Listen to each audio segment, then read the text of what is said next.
Last week, the IRS contacted my bank for some suspicious transactions taking place down in Kandahar. It was a mix between the purchase and sales of firearms, state-of-the-art computer parts, hard drugs, and Colombian Wii U games. I called to straighten out the matter, but ended up losing my house, ride, wallet, and surrogate father. While I was waiting in a holding cell for my inevitable execution for high treason, one of the guards offered to let me play his copy of Underworld on the PS2. After I played his copy of Underworld on the PS2, I've chosen not to testify against any of the charges held against me. See you on the other side.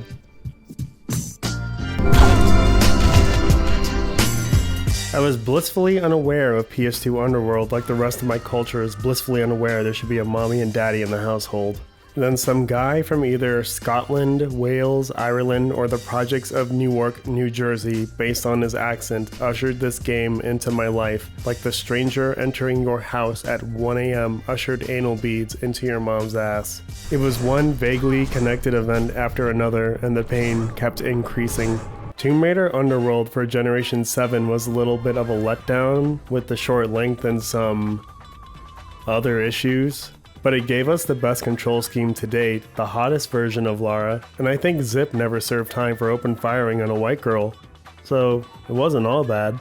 Then the poor team forced to port this thing over to the worst of the last generation consoles graphically took a bunch of Talimagene,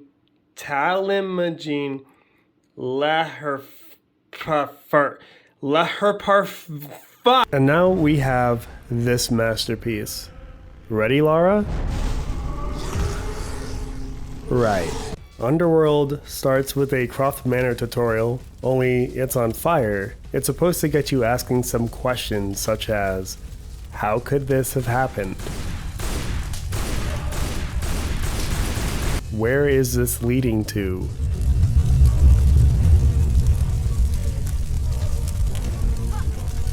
Who is responsible for this? You know, something to get the old noodle running. By this point in time, PS2 devs were pumping out some games which really pushed visuals.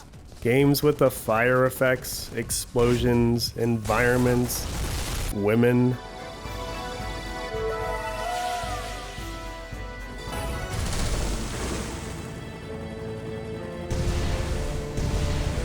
And Lara Croft had been on the box for 2 outings already, but this time Lara was going to be made specifically for those shiny new consoles.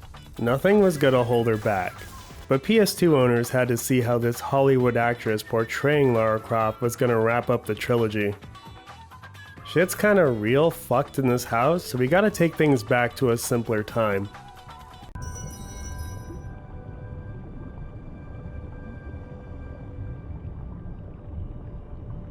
Perfect. People rich enough to eat brand name cereal got on Lara's new boat and looked out to an endless sea, a vast ocean of possibility like the dating life of a Fortune 500 CEO. Taking the plunge and discovering the secrets of the deep is potentially any sexual metaphor you can 40 fathoms your way into after a heavy night of drinking.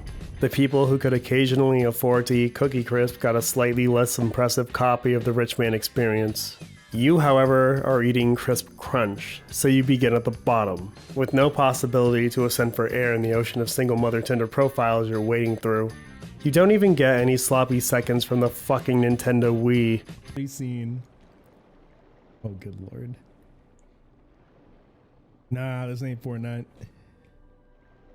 No, sir, we ain't playing no Fortnite over here in these parts, boy.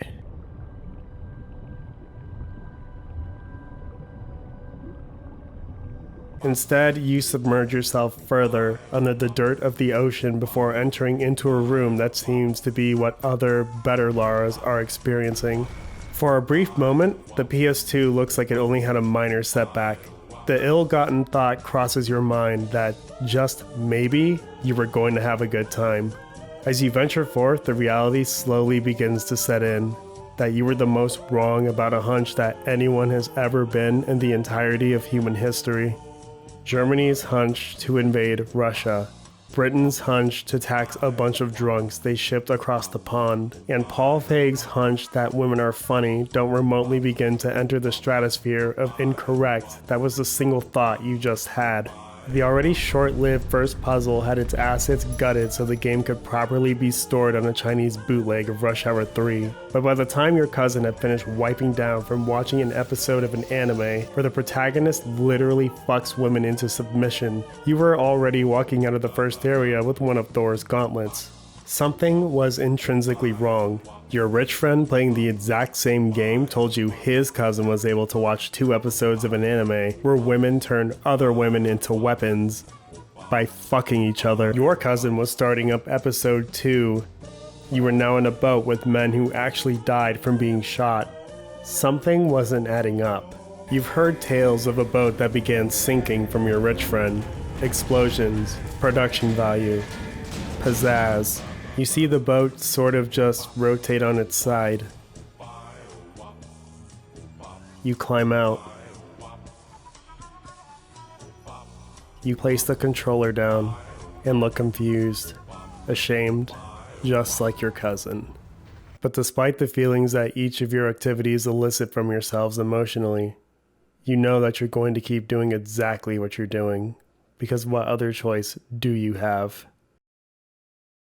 You're thrown into the water again, only getting to glance at what the other Laras proudly get to step on, their dominance represented by a single vessel you're not so much as allowed to smell.